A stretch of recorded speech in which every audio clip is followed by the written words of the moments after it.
पिछले 7 दिनों के अंदर यूपी के अलग अलग ज़िलों से कम कत्ल के 8 बड़े वाक़यात सामने आ चुके हैं। किसी में प्रॉपर्टी डीलर मारा गया, किसी में महिला का कत्ल हुआ, किसी में दोहरा कत्ल हुआ और किसी में कारोबारी को मौत के घाट उतार दिया गया। लेकिन इन सभी में एक केस ऐसा था जिसने पूरे मुल्क की सियासत, मीडिया और सोशल मीडिया सबको हिलाकर रख दिया। गाज़ियाबाद का सूर्य चौहान कत्ल केस। सवाल यह है कि आखिर क्यों? क्या इसलिए कि ये सबसे संगीन कत्ल था, या इसलिए कि इस केस में एक ऐसा एंगल मौजूद था जिसे टीवी स्टूडियोज़ में सबसे ज़्यादा भुनाया जा सकता था।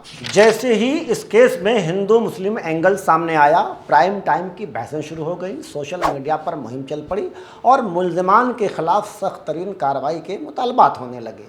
लेकिन अब जैसे जैसे तफ्तीश आगे बढ़ रही है, वैसे वैसे इब्तदाई दावों की परतें खुल रही हैं। कुर्बानी और बकरीद से जोड़कर पेश की जाने वाली कहानी अब बहुत पीछे जा चुकी है। ताज़ा तरीन जानकारी के मुताबिक पुलिस की जांच का फोकस असद की बहन और सूर्य चौहान के मुबैना ताल्लुकात पर जा पहुंचा है, जिसे इस कत्ल की मुमकिना वजह करार दिया जा रहा है।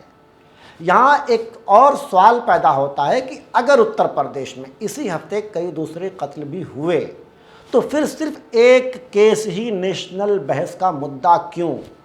क्या मीडिया तमाम मकतूलीन के लिए यकसा रिस्पॉन्सिबिलिटी दिखाता है, या फिर कुछ ख़ास नाम और मज़हब की बुनियाद पर कुछ ख़ास मामलात को ज़्यादा हाईलाइट करके पेश करता है? इन सवालात के जवाब तलाश करने से पहले आइए गुज़िश्ता चंद दिनों में पेश आने वाले चंद दूसरे कत्ल के वाक़यात पर एक नज़र डाल लेते हैं। टाइम्स ऑफ इंडिया में छपी खबर के मुताबिक लखनऊ में संदीप एक प्रॉपर्टी डीलर थे जिनकी इसी हफ्ते हत्या कर दी गई।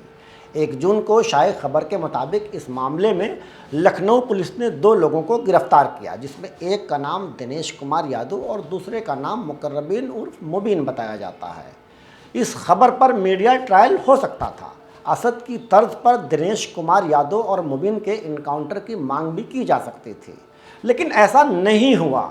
इसलिए नहीं हुआ क्योंकि इसमें एक नाम दिनेश कुमार यादव का भी था।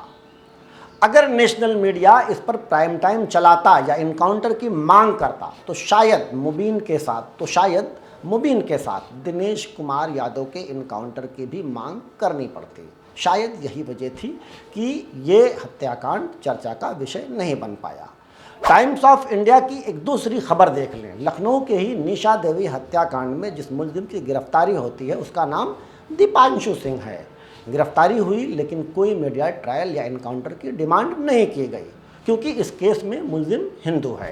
कानपुर के एक दोहरे कत्ल केस में पुलिस ने एक हाफ इनकाउंटर ज़रूर किया, जिसमें पुलिस ने करण वर्मा के दोनों पैर में गोली मारी और उसके एक साथी उत्कर्ष अवस्थी को गिरफ्तार कर लिया। लेकिन सवाल यही है कि गोली पैर में ही क्यों मारी? इनकाउंटर के नाम पर सिर्फ हाफ इनकाउंटर क्यों? असद की तरह फुल इनकाउंटर क्यों नहीं? असद की तर्ज पर इसका भी फुल इनकाउंटर होना चाहिए। इसके इनकाउंटर की मांग भी होनी चाहिए थी, इसके घर को भी बुलडोज किए जाने की डिमांड होनी चाहिए थी, लेकिन ऐसा क्यों नहीं?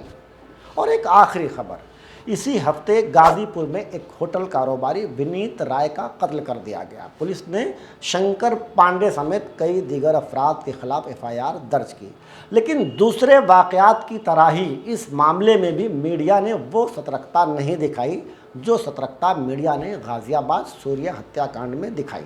सवाल यह है कि क्या सूर्य चौहान अकेला हिंदू था और बाकी के जो कत्ल के वाक़यात रिपोर्ट हुए वो हिंदू नहीं थे, या फिर वो हिंदू तो थे लेकिन उनके कातिल मुसलमान नहीं थे, इसलिए उन मुल्ज़िमान के खिलाफ इनकाउंटर मुहिम नहीं चलाई गई? आखिर इस दोहरे चरित्र का क्या मतलब है? प्रदेश वही, कानून वही और पुलिस भी वही, फिर कार्रवाई में इतना विरोधाभास क्यों है? क्या सिर्फ इसलिए कि कानून अब धर्म देखकर काम करता है और मीडिया नाम देखकर प्राइम टाइम चलाता है? इस दरमियान खबर ये आ रही है कि असद इनकाउंटर पर अब सवाल उठने शुरू हो गए हैं। कांग्रेस लीडर हुसैन दलवाई का बयान सामने आया। उन्होंने कहा कि इनकाउंटर करना गलत बात है, पुलिस खुद कानून अपने हाथ में ले रही है। हुसैन दलवाई ने इस कार्रवाई को सरासर गलत करार देते हुए कहा कि मुलजिम को जिंदा पकड़कर उसके खिलाफ कानूनी कार्रवाई होनी चाहिए थी। फिलहाल आप इस बारे में क्या सोचते हैं? असद का इनकाउंटर कानूनी एतबार से दुरुस्त था या नहीं? कमेंट करके ज़रूर बताएं। शुक्रिया।